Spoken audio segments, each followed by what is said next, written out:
ধর্মনগরের গোবিন্দপুরে বিলাসবহুল গাড়ি থেকে 20 কেজি শুকনো গাঁজা উদ্ধার করেছে চোরাইবাড়ি থানার পুলিশ। গোপন তথ্যের ভিত্তিতে রাতে অভিযান চালিয়ে গাড়ির গোপন কক্ষ থেকে গাঁজা উদ্ধার করা হয়। আটক করা হয়েছে 3 যুবক, রঞ্জিত, সুরজিৎ ও শুভজিৎ সিনহাকে। 3 জনই স্থানীয় বাসিন্দা, তবে তাদের বিরুদ্ধে এনডিপিএস আইনে মামলা রুজু হয়েছে। এলাকায় চাঞ্চল্য ছড়িয়েছে। পুলিশ জানিয়েছে মাদক বিরোধী অভিযান চলবে।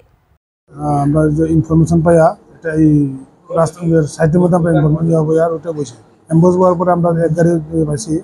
গাড়িটা হলো বোলেনো TR05F0432 বোলেনো গাড়িতে 20 কেজি গাঁজার পাওয়া গেছে। এই 20 কেজি গাঁজার প্যাকেটের মধ্যে এই 4টি প্যাকেটের মধ্যে 20 কেজি এটা বাজার মূল্য হবে এটা 2 লাখ টাকার মধ্যে। আসামিটি হলো রঞ্জিত সিনহা, সুরজিৎ সিনহা, শুভজিৎ সিনহা। এই 3 জনের নাম তারা গাড়িতে আটক করা হয়েছে। তার মধ্যে এই গাঁজাটি পাওয়া গেছে। গাঁজাটা গোবিন্দপুর সাইড থেকে জায়গাটা বসে না তারা আমরা ইনভেস্টিগেশন চলে করেছে। গাড়ির রাস্তার মধ্যে গাড়ির মধ্যে পাওয়া গেছে, গাঁজাটিও গাড়ির মধ্যে পাওয়া গেছে।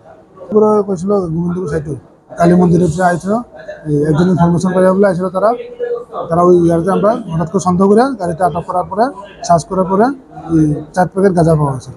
তারপর গাঁজা উদ্ধার করার পরে দেখা যাচ্ছে এটা বাজার মূল্য হবে 2 লাখ টাকা। ভিতরে ছিল তারা 3 জন, রঞ্জিত সিনহা এবং সুরজিৎ সিনহা, শুভজিৎ সিনহা।